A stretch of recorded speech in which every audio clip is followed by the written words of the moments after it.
এবারের শক্তিশালী প্রার্থী পশুরাজ সিংহ। তার জয়ের পথ সুগম করতে প্রচারণার দায়িত্ব নিয়েছে অতি চালাক এক শিয়াল। আরে ভাই, এখন তো শুধু কলার জন্য লাফালাফি করো। সিংহ মহারাজ জিতলে বনের ফলগুলো আর গাছ থেকে পাড়তে হবে না। প্রতিদিন তোমার কাছে এসে খাবার দিয়ে যাবে। তুমি সারাদিন শুধু শুয়ে শুয়ে খাবে আর মনের আনন্দে গান গাইবে। জঙ্গলে নির্বাচনের আমেজ। সবাই অধীর আগ্রহে অপেক্ষা করছে নতুন নেতা নির্বাচনের জন্য। এবারের শক্তিশালী প্রার্থী পশুরাজ সিংহ। তার জয়ের পথ সুগম করতে প্রচারণার দায়িত্ব নিয়েছে অতি চালাক এক শিয়াল। শিয়াল বনের প্রতিটি কোণায় ঘুরে বেড়াচ্ছে। সে গিয়ে হাজির হলো এক বানরের আস্তানায়। বানরকে পটাতে শিয়াল বলল, বানর বন্ধু, তোমার এই হাড় ভাঙা খাটুনি দেখে সিংহ মহারাজের খুব কষ্ট হয়। তিনি ঠিক করেছেন এবার জিতলে বনের সব গাছে এসি লাগানো হবে আর মাটির নিচ দিয়ে কলার পাইপলাইন বসানো হবে। ইচ্ছে করলেই কল খুললে কলার জুস খেতে পারবে। বানর তো এমন রূপকথার গল্প শুনে খুশিতে নাচতে শুরু করল।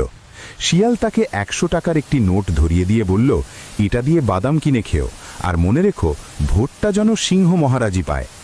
বানর খুশিতে ডগমগ হয়ে সারা বনে সিংহের গুণগান গেয়ে বেড়াতে লাগল। সারাদিন ভোট গ্রহণ শেষে ভোটের ফল বেরোল। সিংহ বিশাল ব্যবধানে জয়ী হয়ে সিংহাসনে বসলেন। কিছুদিন পর বানর সিংহের কাছে গিয়ে হাজির।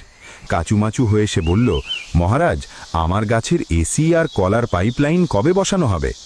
সিংহ তখন রাগে লাল হয়ে এক প্রকাণ্ড গর্জন দিয়ে বললেন, বনের রাজা হতে চেয়েছিলাম, ইঞ্জিনিয়ার হতে নয়। অহেতুক দাবি নিয়ে আমার সামনে আর কোনোদিন এলে তোকে জ্যাক্ত চিবিয়ে খাবো।